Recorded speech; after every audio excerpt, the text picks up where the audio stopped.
Reckless VR meetup number 13. I can't believe it's number 13. We've done so much of these. It's great to see all of you. And you know, thank you for showing up every weekend. It's really awesome. If you're watching this on the live stream, then you should know that there are a few ways to join us and to get notified of future events. One is to join our Telegram group. That's at t.me/VRBitcoin, t.me/VRBitcoin. That's one way. The second way, because a lot of people were telling me that they don't like using Telegram that much. So the other way would be to use the mailing list on our website. That's recklessvr.com. You can sign up to the mailing list and get notified on everything. Or you can follow us on Twitter. That's reckless_VR. So before we continue, I just want to say a word from our sponsor, Kraken, which is supporting our weekly meetups. So Kraken is the best exchange in the world for buying and selling Bitcoin. It has the tightest security, deep liquidity, and great fee structure with no minimums or hidden fees. And whether you're looking for a simple fiat on-ramp or futures trading, Kraken is the best place for you. So again, as I said, we have the camera for streaming behind you. So just know that whatever you say here is going to be broadcasted to the internet. So keep that in mind. Try to kind of stay in new places. Do not be too distracting to other people around you. If you can, that would help. And yeah, so I guess, so today we have Alex Gladstein with us. Alex is the Chief Strategy Officer at the Human Rights Foundation. And I think this is one of his, not his first time, but one of his first times in VR. So Alex, if you could turn on your megaphone, your amplify my voice thing. Yeah, I think it's on, right? Yeah, you're probably right. Yeah, it is. Yep. Yeah. So yeah, it's my first VR event. This is not my first time in VR. It's close enough. It's close enough. What does it feel like? I don't. It's really cool. I love seeing all these wonderful avatars out there. Yeah, it's a colorful bunch. It's fun. So look, I was really happy that you agreed to join us. I've been following a lot of your talks. They kind of, they have this mix between being somewhat frightening, but also really inspirational. I really like them. And I thought maybe before we move on, you could tell us a little bit about yourself and a little bit about the HRF. Sure. So my name's Alex. I've been working at a nonprofit called the Human Rights Foundation since 2007.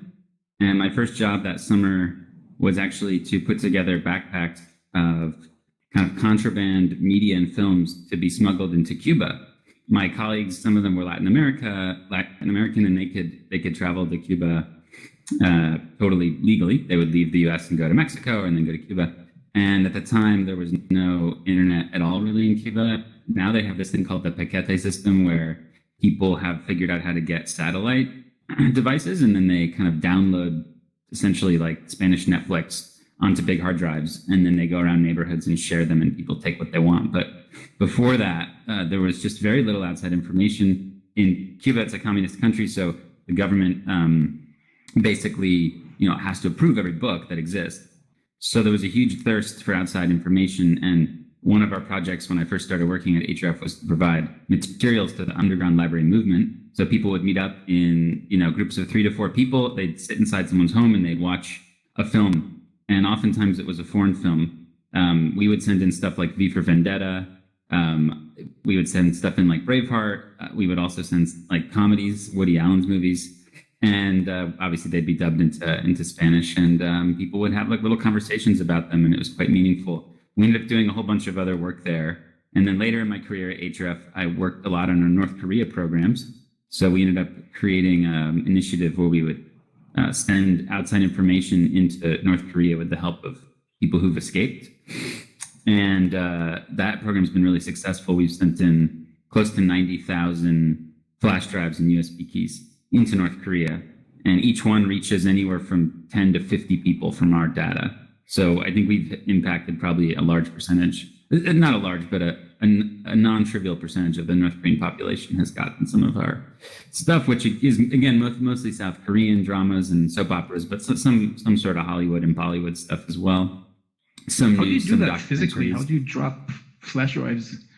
Yeah, so in 70 years ago, or 60 years ago, the Germans would obviously send information into East Germany and across the Iron Curtain by balloons. And I believe this is what is referenced in this 99 Red Balloon song, actually, I found out. But the Koreans basically borrowed this from the Germans, and both the North and the South, which were both dictatorships, of course, at one point, they were both sending each other propaganda. So I interviewed a guy who used to work for the North Korean government in the early 90s, and he essentially, he was like shooting down balloons that the South sent, and the South sent stuff about sports. The South sent stuff that was like scantily clad women, all kinds of stuff they would send over the South Korean government. I was interviewing him. He remembers literally shooting these balloons down that were sent over from the South. But the South Korean government stopped doing this during the Sunshine period. So about 20 years ago, the South Korean government stopped doing government-sponsored balloon drops. So that was left in the hands of civil society organizations. So we started helping some of those folks because they had no help.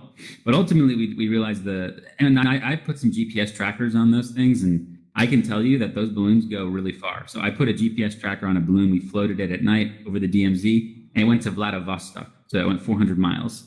So it went all the way over Korea to Russia. So the idea is you attach a small bag under the balloon, and it has a little acid timer. So after a certain amount of time, this little piece of plastic gets burned through by the acid in the bag. It's a garbage bag of stuff just gets dropped. So it's like DVDs, money, food, whatever. But this is not super effective for various reasons because you can't really steer it, and, some of them go through if you're doing a ton. Like when the government was doing it, it was worthwhile. But we realized the best thing to do is to think about radio broadcasts, which are very useful. A lot of North Koreans can listen to radio. And then the most important is just to work on getting information in over the border with China. So the border with China is very long. It's very hard to police the whole thing. And there's tons of stuff that gets in every day that's both legal and illegal. So most of the stuff we send in goes in that way.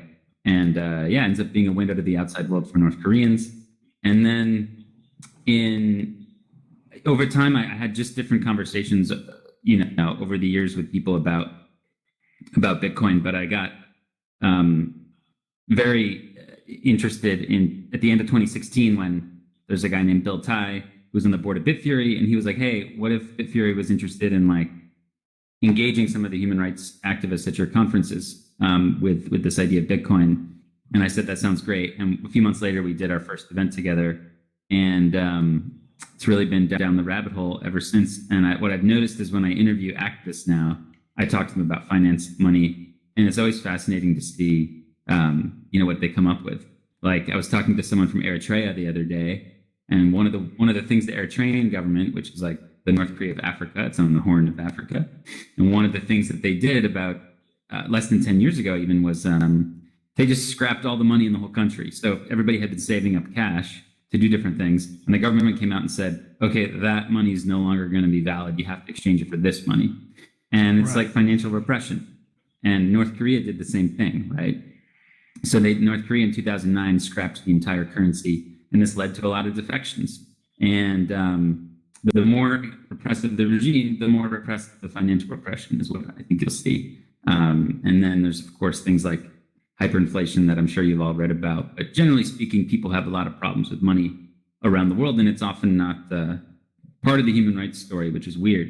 I invited this guy from Zimbabwe named Evan Mawire, who's he's a civil society leader. He created a protest movement which brought Mugabe down, basically. He did something called a stay-at-home protest where 9 million Zimbabweans didn't go to work one day. And it paralyzed the whole country, and it showed the power of the people. And this created a protest movement which ended up bringing Mugabe down. And I invited him to San Francisco to give a talk about hyperinflation. And he's like, no one's ever asked me to talk about this before. And I said, why not? And he's like, well, it's usually human rights. And I said, well, just talk about your experience with it. And the first thing he did on stage was he takes his necklace out. Apparently he's wearing the 1980 Zimbabwe dollar around his neck. And apparently a lot of the activists wear it as a symbol of what their dollar used to be. So in 1980, the Zimbabwean dollar was worth $2 US. And then, of course, over the next 25 years, it became worth $0 US. And there's, of course, a lot of Bitcoiners like to have the trillion-dollar notes or whatever. But there's a lot of pain and suffering behind that story. So I've seen a lot of this over the years, and I'm convinced that Bitcoin's has a very important role to play with regard to both people who don't have access to the financial system or are restricted in some way, but also from a privacy perspective to build a new kind of transacting in a way that doesn't reveal our entire identity stack. So those are two big interests of mine. Right. Yeah. I think that this kind of combination of these two things is really exciting. We don't see a lot of people talk to mainstream audiences about that. And I think it's really interesting. And I want to try to take this conversation from the frightening part to slowly into the optimistic area of maybe how Bitcoin can help and how similar technologies can help. And I'm going to put on some slides that you sent me.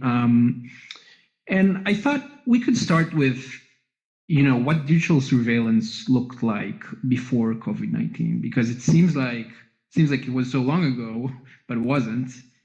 And things kind of got worse from there.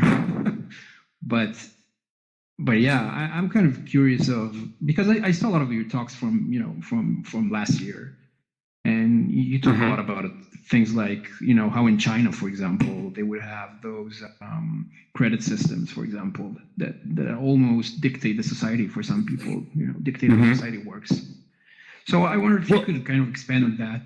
Yeah, I mean, think about it. Surveillance is something that governments have always dreamed of over the thousands of years that they've existed. And in the 20th century, you saw physical surveillance reach terrifying heights, right? With the Stasi. I mean, like 1 out of every 50 people in Eastern Germany was an informant, essentially. And this happened in Mao's China. This happened in Cuba. This happened in North Korea.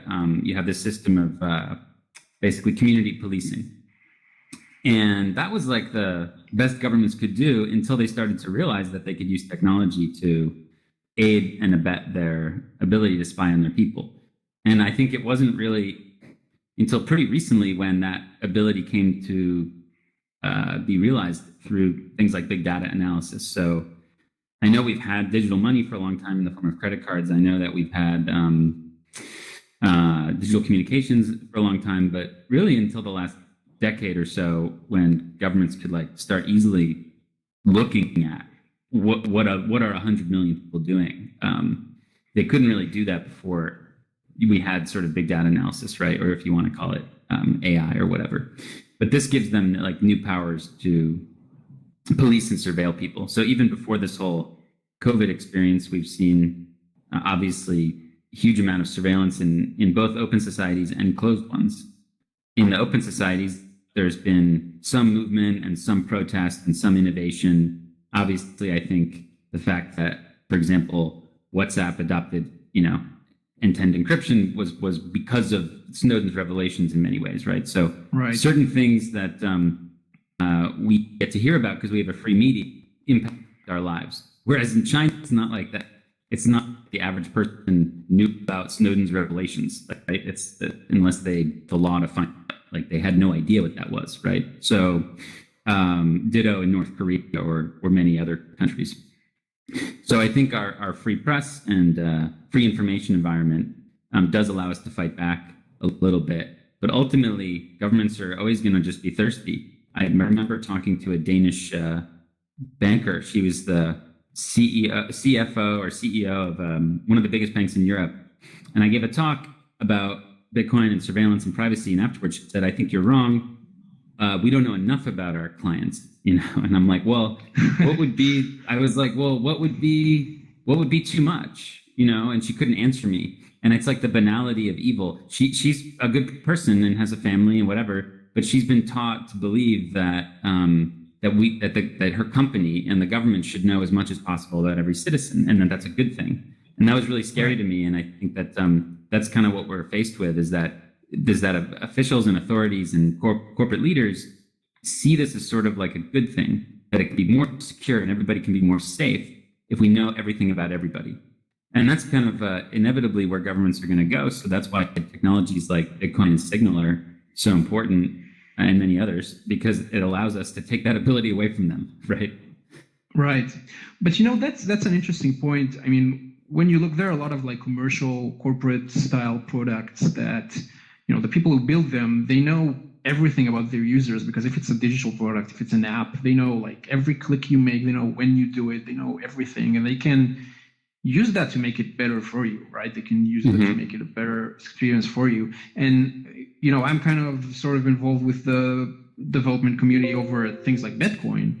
And it's you can see how that's missing sometimes, because with Bitcoin, let me tie this image behind me to what we're saying. Yeah. So essentially, you need a lot of data about people to do social engineering in a digital sense. Like you need to suck up a lot of data about them and learn as much as possible about them. So what the Chinese government has figured out is that if they can essentially build a system where your ability to transact and take out loans and have perks in life like getting visas and sending your kids to good schools, if that can be tied to like a credit score as it is in the West, like that would be really helpful. But their credit score isn't just creditworthiness and financial health. It's also a whole bunch of other things like behavior, micro habits, demographics, whether you are an ethnic minority, whether you are a sexual minority, whether you have said something against the government. So it's essentially more like a patriot score or like a citizen score that they're building. And their whole goal is that they know that it is way better to have self-censorship than to have like the iron fist. Like it's cheaper if the whole society is afraid and won't do anything than to go out and beat everybody up. So this system is brilliant because it basically engineers a society that's afraid to speak out, right?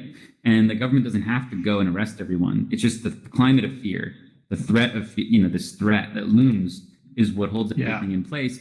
And that's why this system, even though this system is like, basically, it's, if you look at this thing, it's overblown in the media. Like there's not one citizen score for everybody in China, but it's like a lot of different companies and regions are experimenting with it. And the CCP the Chinese Communist Party definitely wants everybody to be on some sort of score in the next couple of years. The New York Times said it was more Kafkaesque than Orwellian right now, which I thought was pretty fitting. Like a lot of it doesn't work well, but they're getting there. Their intention is quite clear. They want everybody to be, in this system where like you want to be a good citizen and a good patriot, so you want to have a good score, right?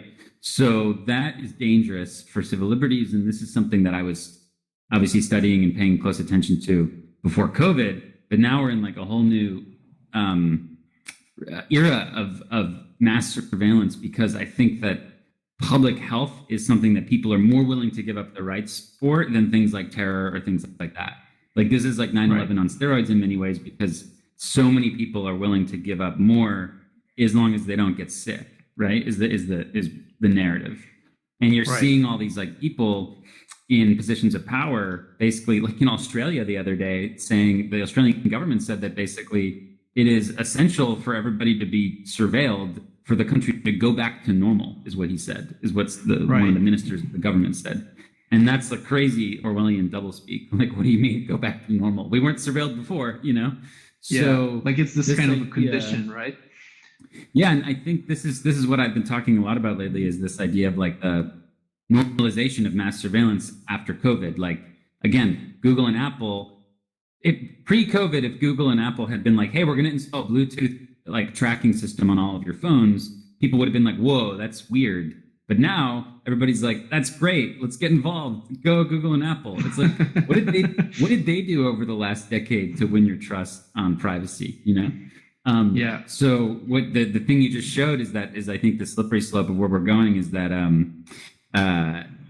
you will, in China today, in cities that are coming out of lockdown, you have to have a green score on your app to leave your home or go to work or get on public transit.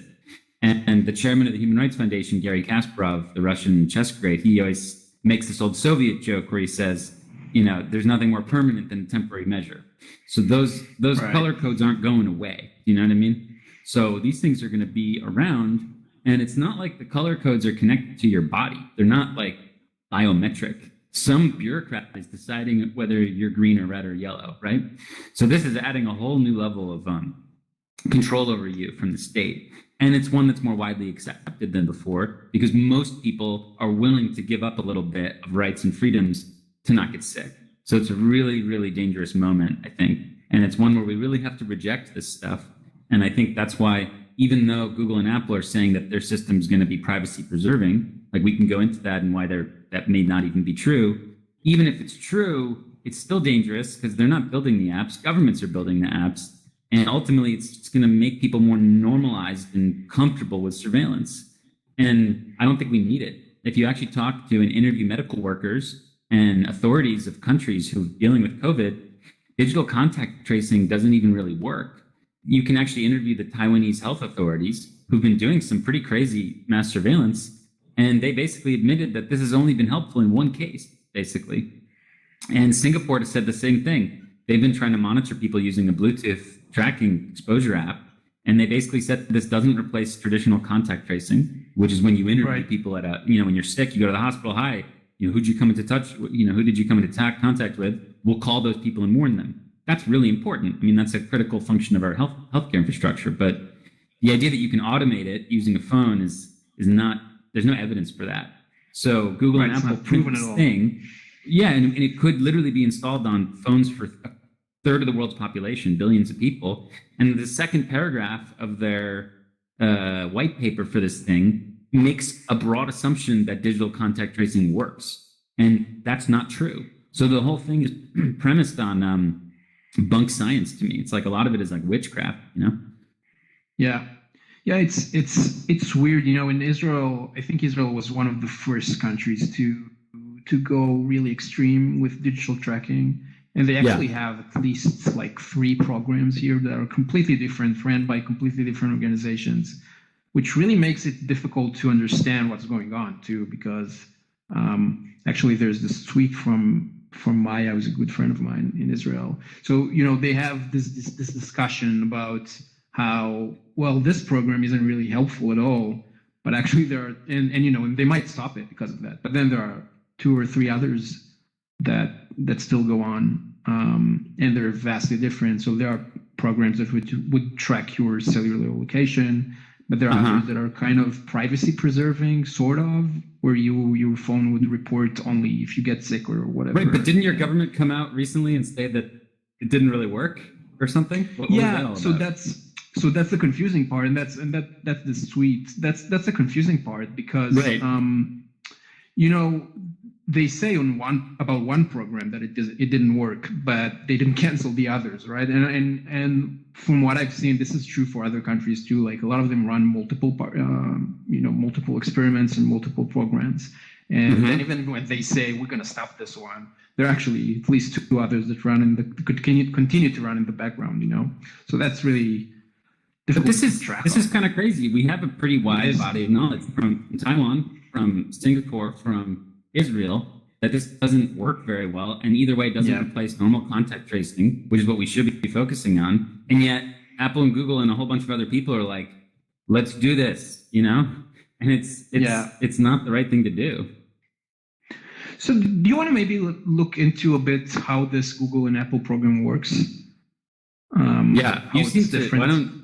Yeah, I can go ahead. I mean, I can go ahead. So the way they didn't really share a lot of details. They shared some details, which was interesting. It's more than what government agencies usually share. So it was nice that they shared something, right? But they didn't share everything about it. And the general idea seems to be that you would walk around with your phone and you would have Bluetooth low energy turned on, which is kind of a version of Bluetooth that shouldn't use too much of your battery, and it should also only work for very short distances, which is good for this. So you would kind of broadcast a random code that you create, your phone creates automatically, and other phones around you would keep that code, would save it to know that these 2 people were next to each other. And then at some point in the future, if someone is confirmed to be sick, then probably through a government agency, they would broadcast that code as, someone who has been sick. And then everyone who has that code in their history should be able to know that they've been in that area. And it sounds a lot better than just collecting your GPS location, which is bad. And it's also maybe not useful because GPS isn't that accurate. Like, what do you do if you have you know that you've been next to someone in 20 meters of accuracy. That's GPS is not very accurate enough useful. for this. Yeah. No. So it seems like it's good, but there are a lot of questions, like who gets the permission to kind of broadcast this? I mean, when I first saw this, I was excited. I was like, okay, this is a major improvement. This is great. But as I rethought, this business, it's still, obviously, it's much worse than what we have now, right? And well, here's why there's a couple of issues. Number one, they have no plan to deal with false positives. So like someone's got to say like how does the system know that somebody's positive? You know what I mean? Like who meaning like can a user just randomly click a button on their app and they say can use a positive? blockchain for that. No, I'm kidding. Sorry.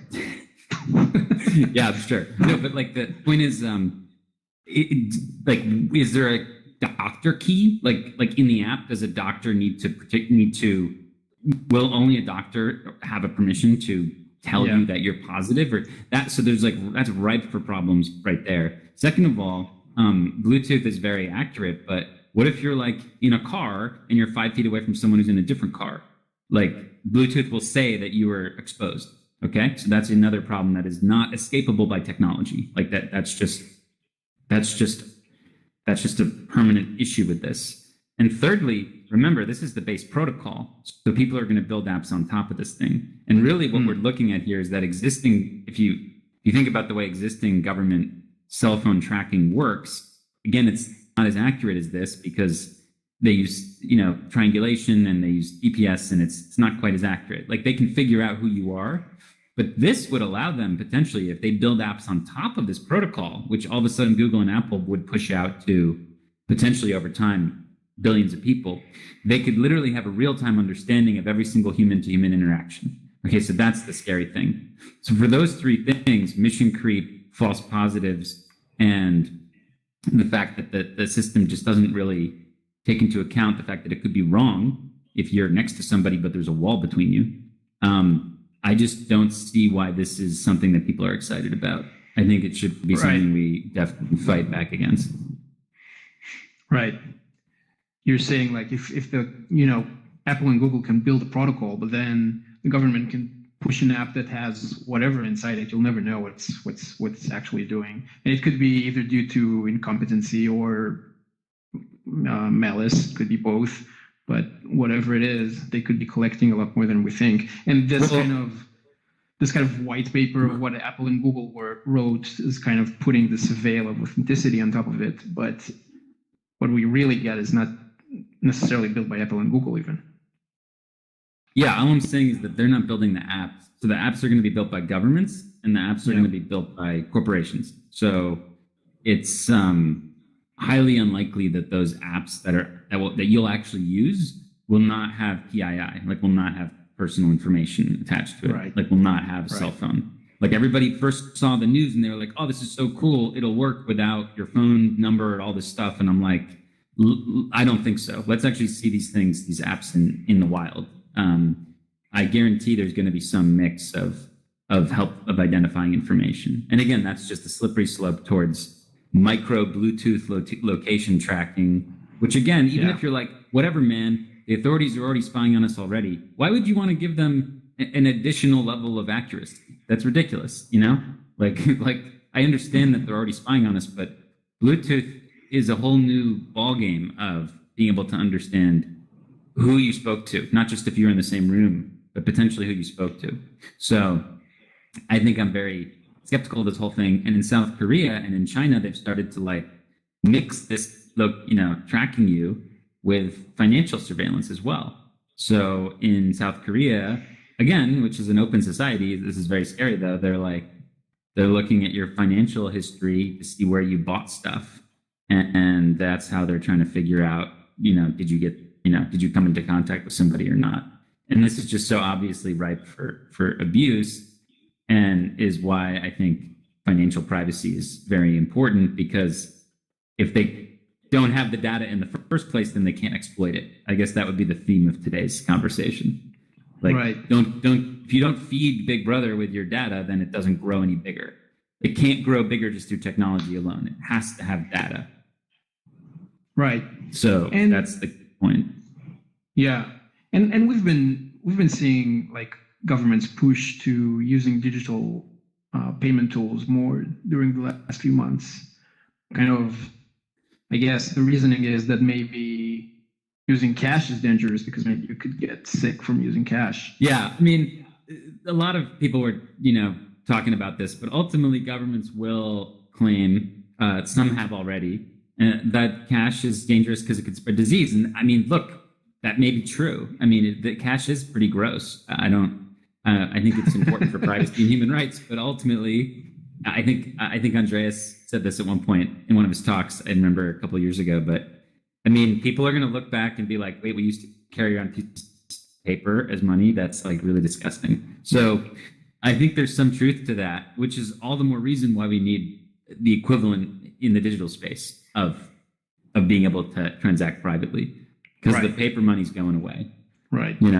But we don't have it. Do we have it? I mean, do you see Bitcoin as something that people could actually use now as a replacement for cash? Obviously not now, but I believe that it's the foundation for a new system whereby people can at least selectively transact with others in a way that preserves privacy. I don't think people are going to need that for every transaction, but if you can just start doing certain things, auto billing, if you can start doing things that relate to your phone carrier, relate to your internet service. I mean, if you can pay for certain things in a way that doesn't leak your entire identity stack, then that's going to be helpful for you. I mean, for me, it's just about how do we shrink the big brother as much as possible. So we want to be paying for stuff in a way that doesn't link together and leak all of our pieces of our identity. And I think that like the Bitcoin stack gives us some promise there. I know Lightning is very nascent and rudimentary at this point, but theoretically, you can make transactions that are instant and convenient and that don't leak a huge amount of information. I mean, in fact, they leak basically nothing about you. So that would be such a different path than the current path we're on, which is the path of going from credit cards to mobile payments to touchless payments to wearable payments to chips under our skin, which will leak everything about us. So I think that's really important that we break the fork in the road now, and we try to build a different kind of system. I do have to say, though, that in practice, for a lot of people, something like Bitcoin actually does leak a lot of information, maybe a lot more than when they would use their definitely app or whatever.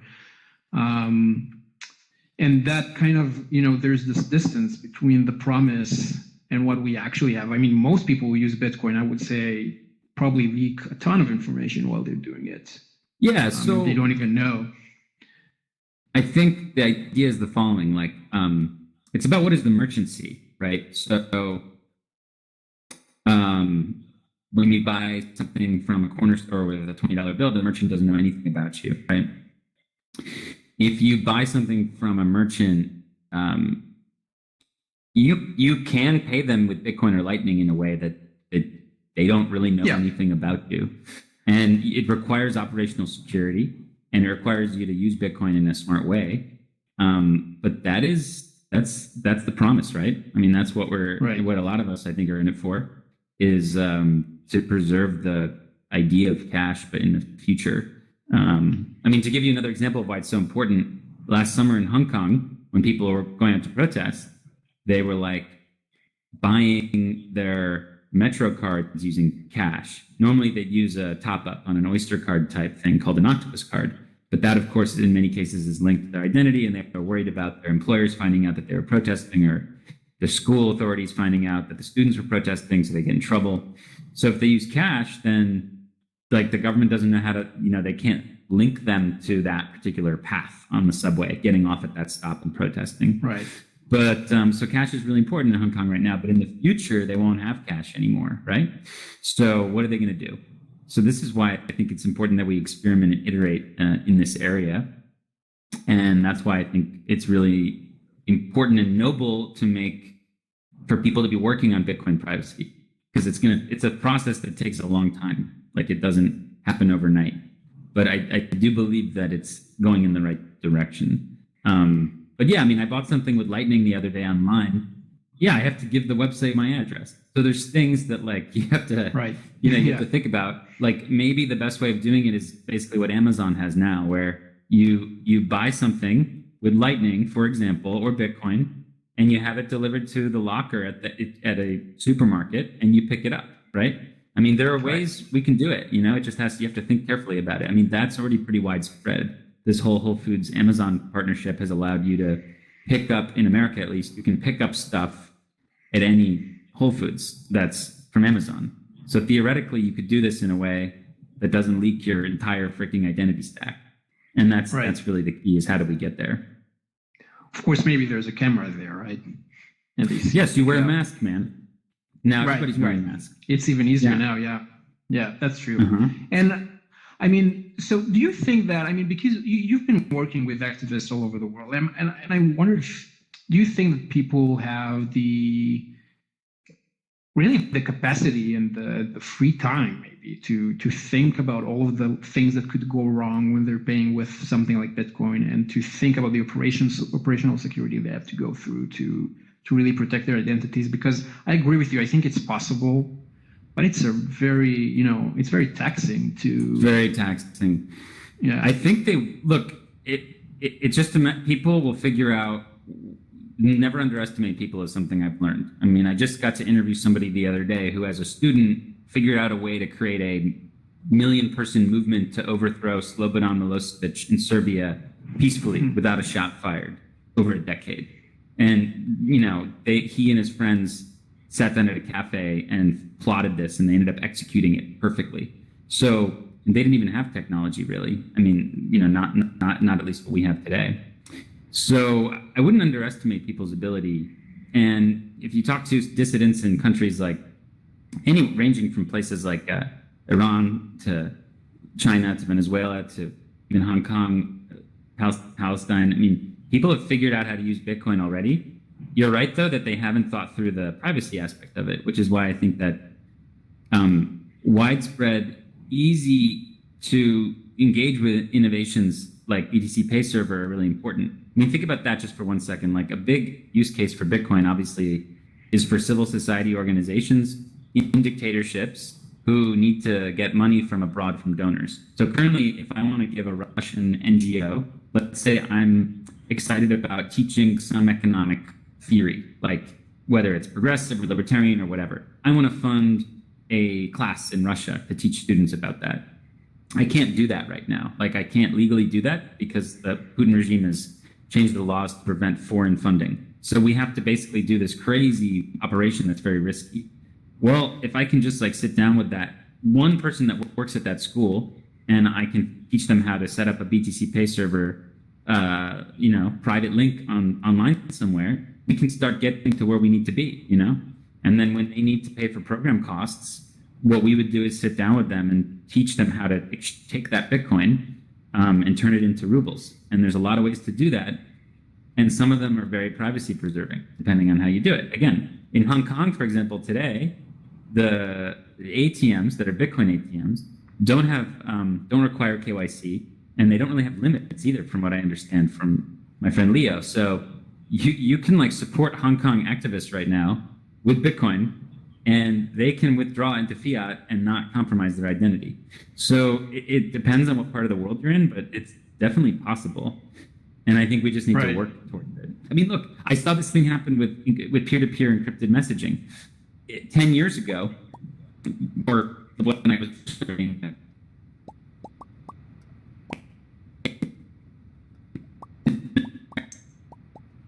abilities, even famous activists weren't using stuff. Now, through the work of the Human Rights Foundation and other organizations, we've teamed up to show them, hey, you should use Signal. It's actually really important. It's not perfect. You can still get in trouble.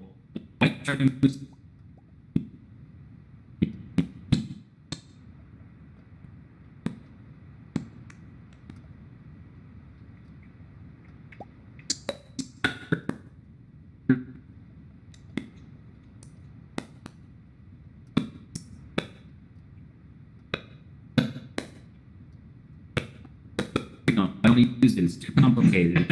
It's like, well, too bad. You have to use it. Figure it out. So they did, and we got 100 people to a secret location and spent a few days together, and it was really productive. So all was done on Signal. No email, no phone. So I think that's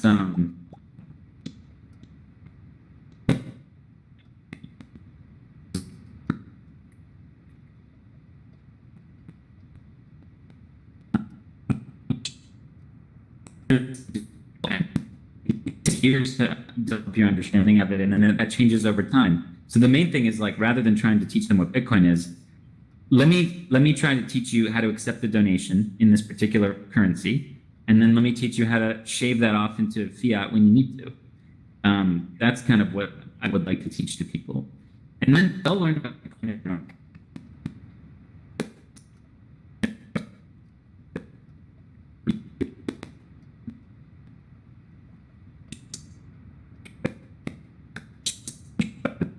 Relationship with the donor.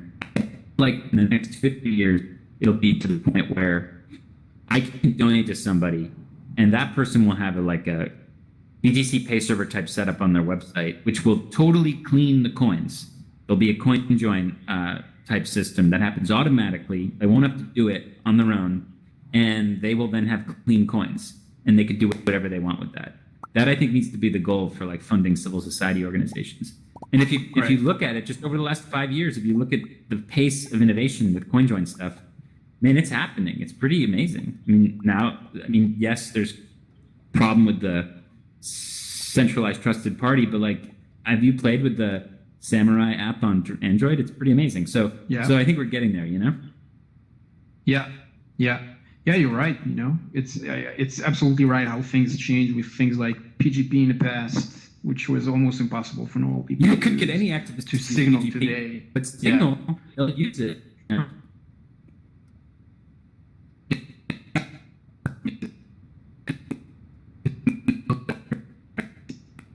Who literally needed to stay alive, right? So, so yeah, we talk a lot about it, but there's a lot of big talk. But people who actually need it, they'll probably jump through the hoops.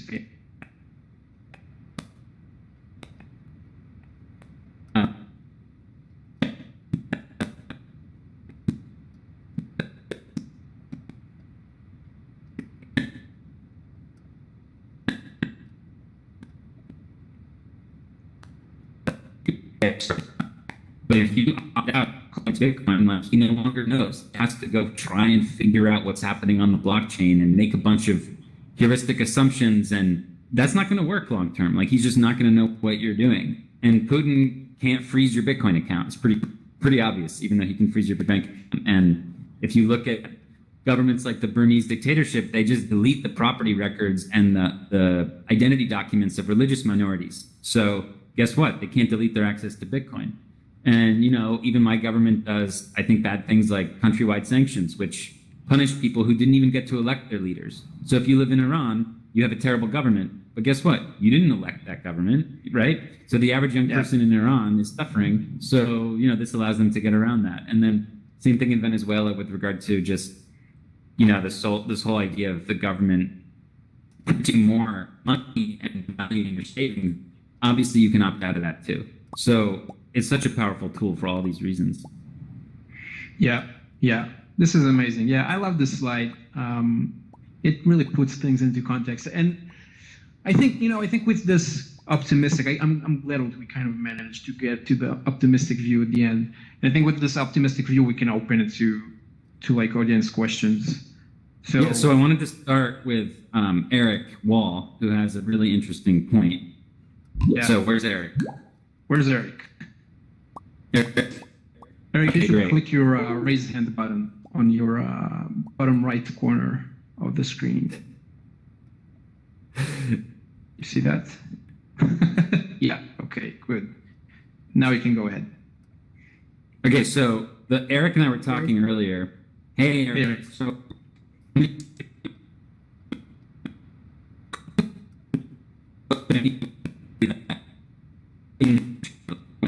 Use paid money to do stuff. It would be great if there could be a digital way to do that that's more privacy protecting than the current crazy system that leaks all of our stuff. So some people think that that's going to be done by central governments, meaning there are some people in the modern monetary theory crowd who believe that they can lobby the US government, for example, to create private treasury checking accounts for American citizens that are, through zero knowledge proofs or whatever, going to be private. I might be skeptical of that, but that's one way of thinking. Eric has a different theory. So we wanted Eric to be able to talk about how he thinks people might be able to, in the near term, have like essentially a private dollar. Right. Eric, go ahead. And actually, Eric, if you want, you can run over the stage. You can come up and join me on the couch, dude. Did you give me stage access? Because I know you like to talk a lot, so. I've been waiting for this. Right here, man. Good to see you. Oh, good to be here. Basically, for about 1 year now, I've been working together with Alex in investigating different privacy solutions in cryptocurrency, and obviously Bitcoin was the main sort of subject, but we also covered other privacy technologies such as Zcash, Monero, and in one of the last series in this, in one of the last articles in the series, we discussed stablecoins. And in my view, Bitcoin right now, it's an amazing store of value, but in order for it to act as a medium of exchange, I think it's still a bit premature because of the volatility. And I think that if you look at what people actually want to use, if you go to a country like Venezuela and you ask them what is currency that they favor above all, it's not Bitcoin. It might be in the future, but right now the main demand is actually on dollars. And what those people need, like the ideal currency for these people would be a dollar that is, first of all, it needs to be bearer so that it can't be shut down by some central server. It also needs to be private, and it needs to be censorship resistant. And one thing that I noticed is that one thing that I've been noticing is that, well, we are starting to have synthetic dollars in the Ethereum ecosystem. I'm not saying that MakerDAO is perfect. I know that there are still centralized points in MakerDAO, and maybe MakerDAO is the best project. But if you look at the construction itself of Maker, like the concept that you could have cryptocurrencies collateralizing a dollar pegged synthetic, that concept in itself is interesting because that way you do get the dollar that isn't that is censorship resistant and a bearer instrument. And if you're looking at some other recent developments in the Ethereum ecosystem, you have the advancing privacy technologies. So, I mean, in Bitcoin, we have Wasabi, and we have Samurai, and we have Join Market. We have ways to mix our coins. In my opinion, I use those tools a lot. And frankly, honestly, as a Bitcoin, advanced user, I still find it pretty cumbersome to use Bitcoin privacy. For instance, the Wasabi mixing tool has about 0.1 Bitcoin as the minimum amount that you need in order to mix your coins. Meanwhile, if you're looking at something like Aztec protocol in Ethereum, there aren't any such limitations, and it's still under development, but you could actually get not only transaction graph privacy in Aztec, but you could also get privacy of the amounts that you're spending, sort of like confidential transactions in Liquid. So the privacy tooling in Ethereum is advancing pretty quickly, and at the same time, you have these bearer censorship-resistant dollars. To me, that feels like they're combining the best of all worlds into like in form of a currency that you would want to use in an authoritarian country. You want the dollar, you want it to be bearer resistant, and you want privacy tools that aren't clunky and that function well. So I'm just curious to hear, Alex, your take. And I know that you have some criticisms to this, but what I'm saying is it's in development. I'm pretty optimistic about where it could go. And I just want to hear. Yeah, What I'd like to hear. Do you know where, Eric, I think your mic was maybe off. Can you please repeat that Ethereum speech quickly? The whole No, I'm thing? kidding. Yeah, can you repeat the whole thing? No, I'm joking. Don't please. All right. Don't do Alex, that. Go ahead. Okay, so so in my mind, I think of what I've talked to you about with regard to Bitcoin as, like, again, this isn't in competition with what Eric has just mentioned. Bitcoin is creating a new economic system that is totally obsoletes the old one. It's a new way of transacting that's totally rooted in a totally different paradigm. What Eric is saying is maybe we can use technology to upgrade or improve the legacy system in some way. Like, that is based on dollars. So I think that's an interpretation of it. So I think that it's definitely something that's worth looking at. I think that in general, you could think of maybe, look, maybe people are going to have Bitcoin as their savings or whatever, but maybe as they think of their checking account as other monetary tools like fiat, and maybe you're willing to accept the security risk or the centralization risk of using stuff like private stablecoins, for example, which don't have the same decentralization and security as Bitcoin. But maybe for small amounts where you're trying to preserve your privacy, maybe it works. I mean, I'm certainly interested in whatever is going to improve civil liberties for people. What you're describing, I don't really think exists yet, but perhaps it could. Perhaps it could. I mean, Udi, what's your take? Yeah, I mean, I think any way to use anything privately is awesome. If someone makes a project that makes it easier to use Tether or USDC or whatever in a private way, then great. But I do kind of have to push back. MakerDAO is not decentralized at all. I mean, it's right. I view it as and centralized. I didn't say that it was. I said MakerDAO like instructions, like the concept of using crypto as collateral. I know, but the concept doesn't exist. I mean, the concept as a concept exists, but as a practical thing, it doesn't seem to exist right now. So if someone finds a solution, I can think of a way. But if someone finds a solution, that's great. But even if they don't, even if we use centralized things like Tether or USDC or whatever, then having a privacy solution for that is great.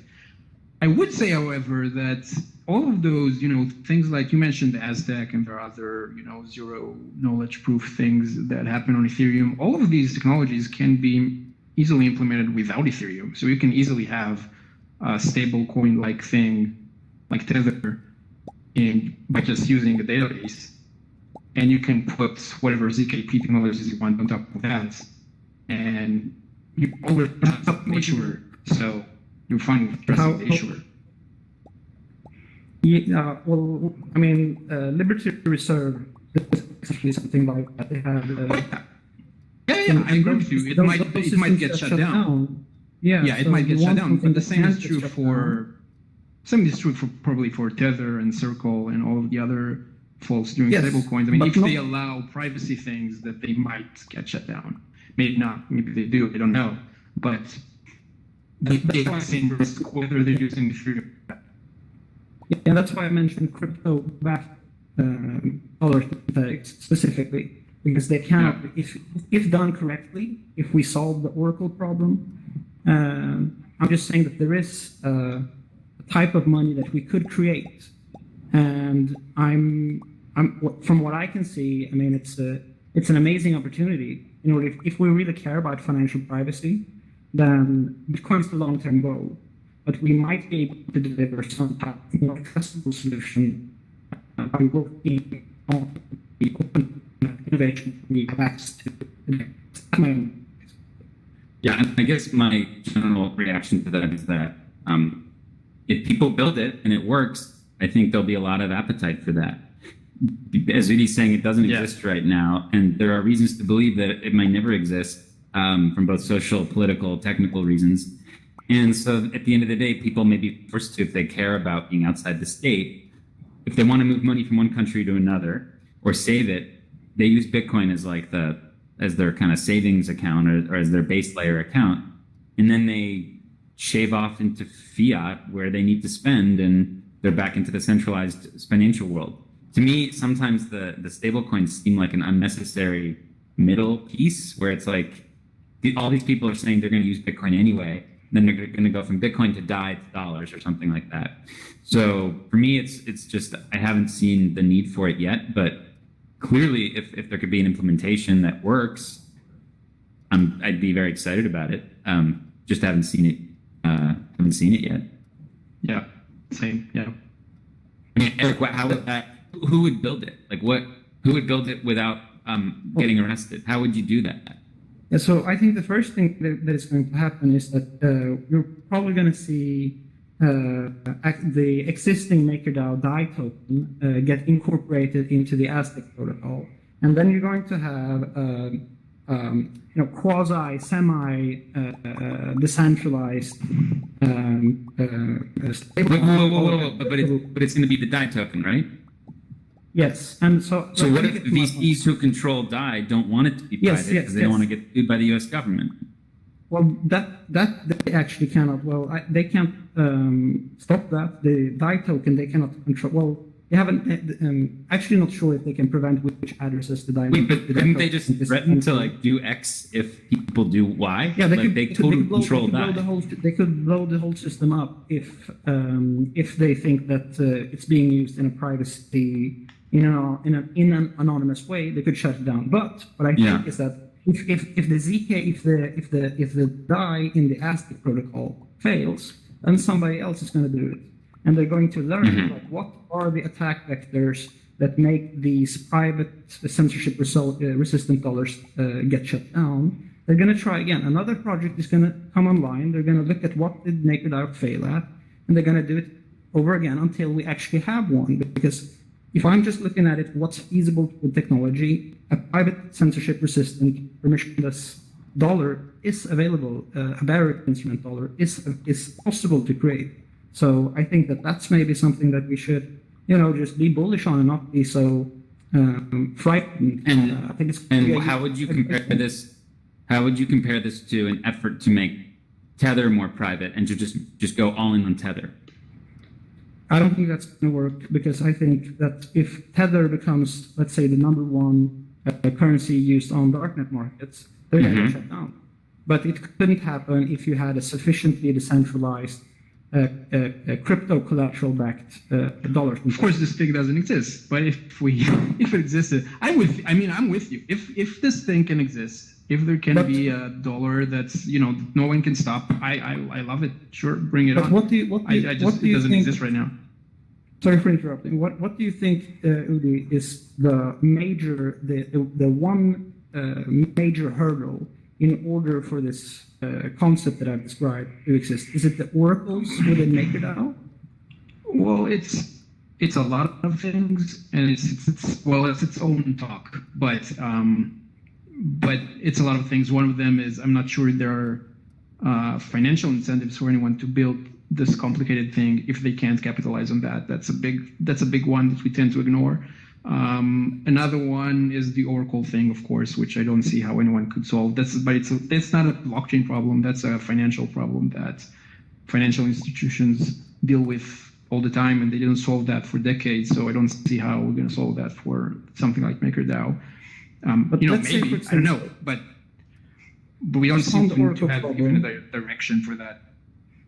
Just on the Oracle problem, let's say that we do not find like a Uniswap decentralized Oracle to give us decent price. Let's say that it's impossible, even though it's becoming more possible every day. They have the oracles from Uniswap are improving. But let's say that doesn't work. Even if we have centralized oracles, let's say we have 100 centralized oracles, but they all exist in different jurisdictions. Couldn't we? Even if some of those get shut down, couldn't we add other centralized oracles? They can't shut down every oracle in every different jurisdiction all over the world. And if they do, let's start it over again. Right. So why not just use Tether? And Tether is decentral, meaning Tether has set up legally in different countries. So it's really hard to shut Tether down for different reasons. So why wouldn't you just go with Tether? No. Yeah. Well, then in that case, they would have to have hundreds of different bank accounts, but all those bank accounts can be identified and shut down at once. But you cannot shut down oracles. That the oracle job is extremely simple. You just need to feed in a ETH USD feed, and that can be done by anyone in anywhere of the world without any license. Shutting down banks is a lot easier. Shutting down banks accounts is a lot easier, but it's not as easy to shut down, some random. Yeah, I guess it's just crazy to watch Tether has not been shut down. So, I just don't know what the appetite of the world governments is to do it. Well, I think if it was the number one currency in the dark markets, I think it would probably get shut down.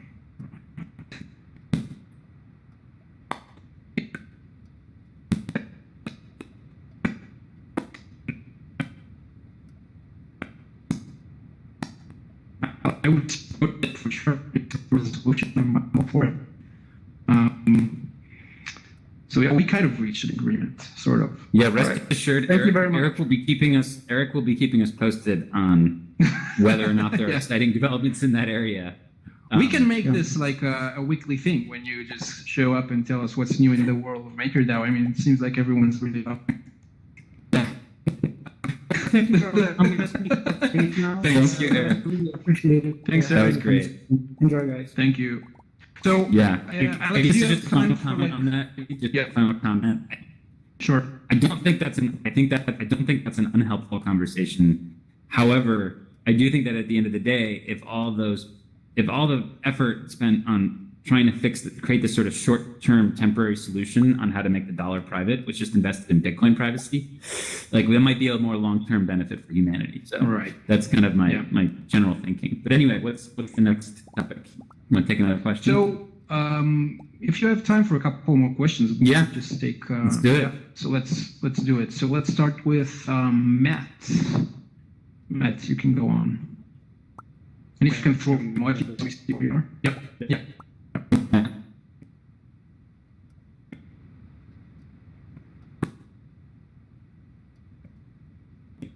And any personal privacy.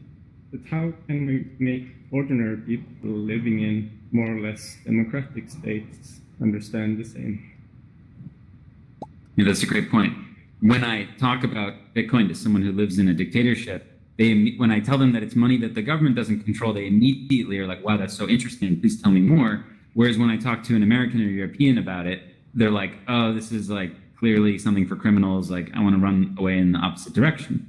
So actually, Bitcoin is much harder to promote in open societies than in closed ones for different reasons, at least from what I've seen. So with that, I mean, I think there's two factors that are going to lead to adoption in open societies. One is ultimately number go up, and the other one is going to be that the usability gets to the point where you prefer to use it than the existing system. And I think that is possible.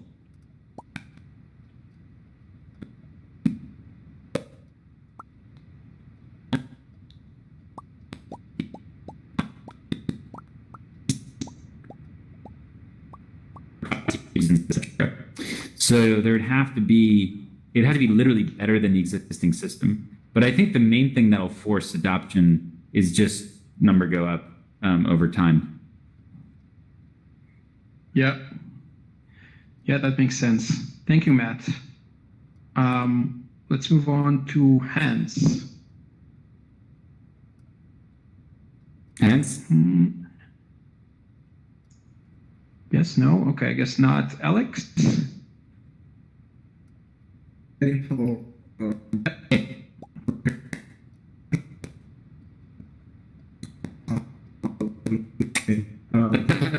Sorry.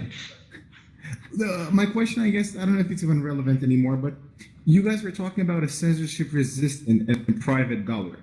I could see how a private dollar could exist. I could imagine that how it would make sense.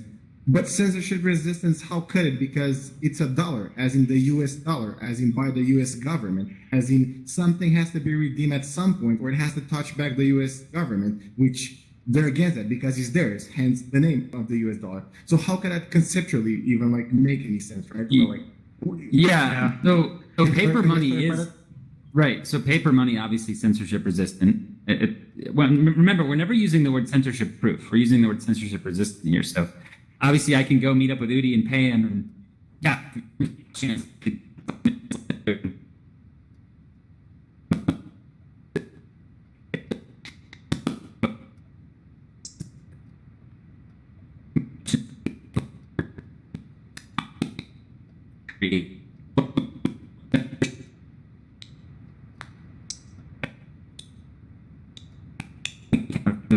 Treasury.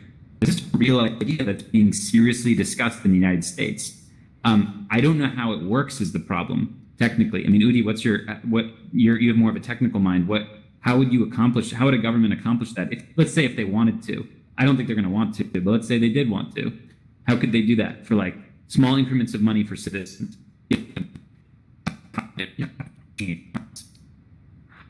I guess that's kind of the thing that I don't exactly see how they're going to do. I mean, it seems like there has to be some central authority. They could do it privately. They could if they wanted to. Anyway, we know how to do those things privately. We knew since DigiCash how to do those things privately. So we could. The thing is that it seems like the issuers usually don't want to, but they could. They don't need blockchains for that or Ethereum or whatever. That's my view. So that one guy gave me an example where he said, imagine you walk into a bank with like $10,000 and you ask the bank to in large denomination notes, and then you ask the bank to break those notes up into little ones, and you pay someone standing next to you with some of the little ones. The bank has done a service for you, but has no clue who you are, and privacy is being retained. So that's kind of the idea they're pushing: is you could kind of use a system like that, where they'd act as a clearinghouse, but wouldn't know who's getting what.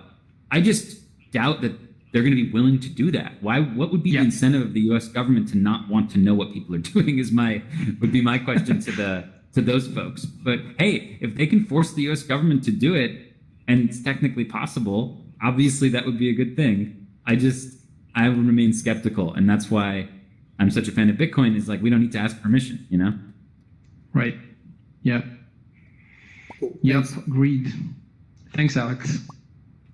And for the last one, let's go to JC. JC, go ahead. Hey, Alex. This was a great conversation today. Thank you. I'm really glad to hear that you have been playing with Lightning Some. That's probably like 95% of my Bitcoin transactions now. Do you get to see anything specifically privacy focused on Lightning yet? But I've been hearing talks, and I just feel like when we start seeing Lightning wallets that are using Lightning channels with the implicit goal of privacy for on-chain Bitcoin, the possibilities are really endless there, and I feel like that's the sky's the limit on that. Also, I saw recently there's a new platform, LN Markets. It's like futures trading with Lightning. There was a person that was essentially trading stable platform, but it's not a stable coin, but essentially, thinking long and short position that counter each other out so that you can peg your Bitcoins to the current dollar value that way on the Lightning network and have the same kind of benefit as a stablecoin would.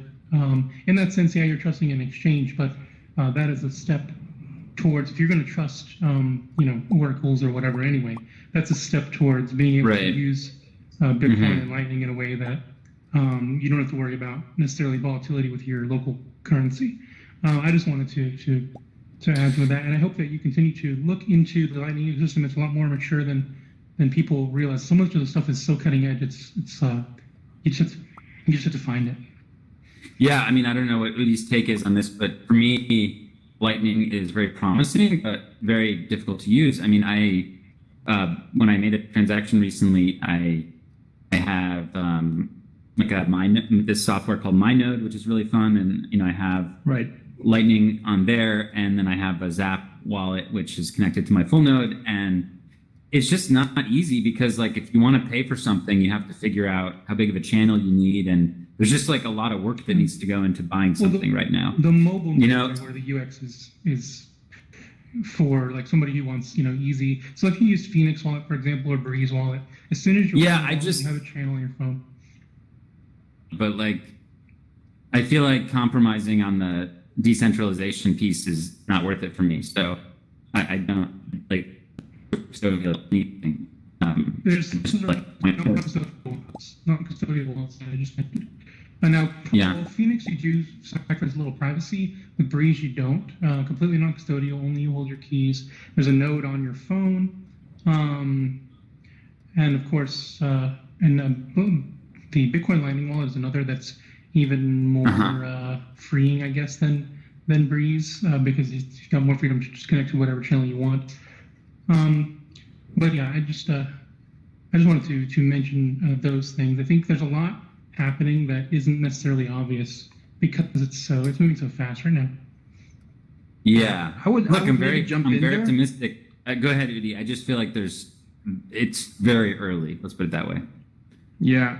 I mean, I think like the analogy you gave about PGP to Signal, we're starting to see those new mobile Lightning wallets that have like pretty good UX. You don't have to think about channels. You don't have to think about all those stuff. It seems like the trade-off right now is somewhat to having less privacy on those. Unfortunately, at this stage, not all of them. I think, as JC mentioned, some of them are better than the others, but generally, like if you want the ultimate privacy, you're probably going to want to run your own node at home and connect to that remotely, which is a chore, as you said. Yeah, that's what I'm doing.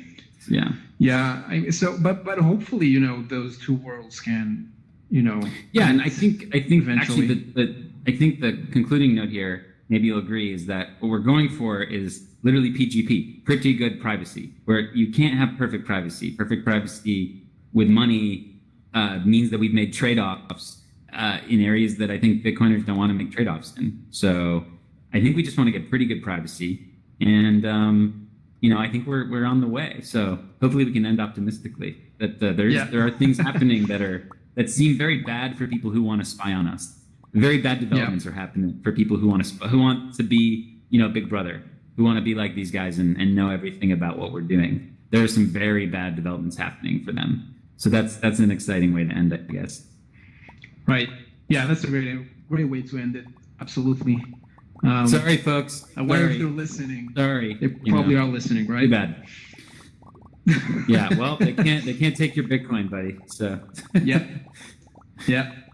Yeah. Awesome. So really, thank you, Alex, for this. This was awesome. This was a lot of fun. I really enjoyed this. Thank you very much.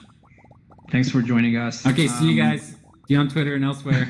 And special thanks, Eric, for popping in with his very good question.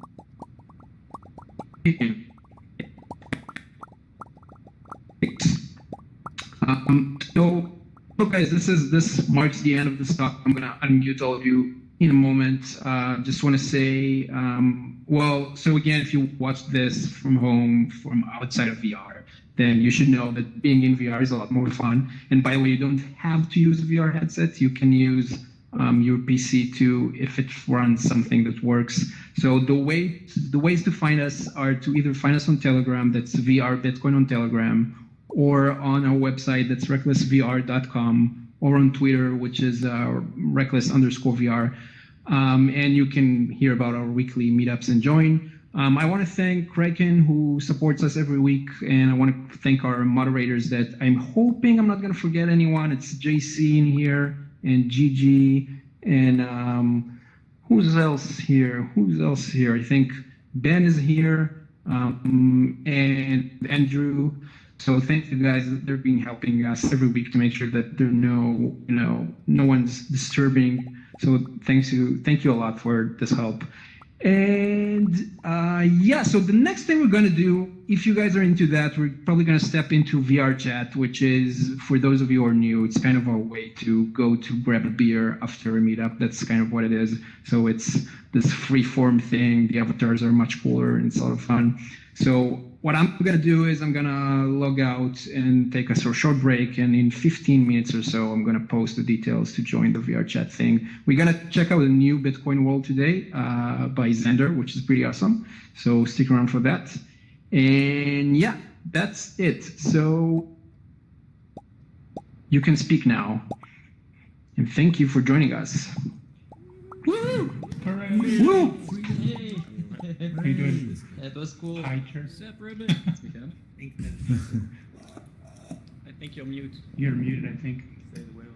That was very good. Yeah. Thank you. Yeah. I really enjoyed it. It was cool. You're blinking Yeah. in blue when you're speaking. I actually wanted to ask him something, but maybe I'll ask him later. I'm short. Yeah. Mine is probably Yeah. I want to Am I- say Alex, that are you stablecoins still are impacted by hyperinflation, you know? At the end of the day. So how's life? Yeah, where's Eric? Is this still